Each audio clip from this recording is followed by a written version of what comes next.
Hello বন্ধুরা, মৌসুমি রান্নাঘর daily ব্লগে সবাইকে স্বাগত জানাই। আজকে চিংড়ি মাছ দিয়ে আর এই পেঁয়াজ আর রসুন কুচি আর এই চিংড়ি মাছ ভাজা করে এবার এখানে এই যে লাল শাকটাকে ধুয়ে রেখে দিয়েছে, একটু চিনি দিয়েছে, এবার এটা দিয়ে ভাজবো। আর এখানে করে করে যে আমাদের এতে বলে ঢেলা মাছ, তো এটা ভাজা করেছে।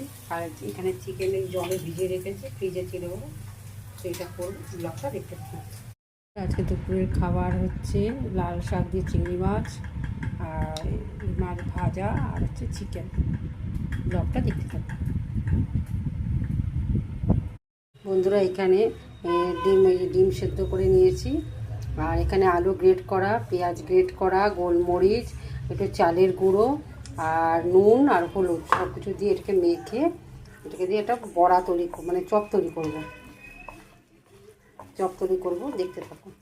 সন্ধ্যেবেলা জল খাওয়া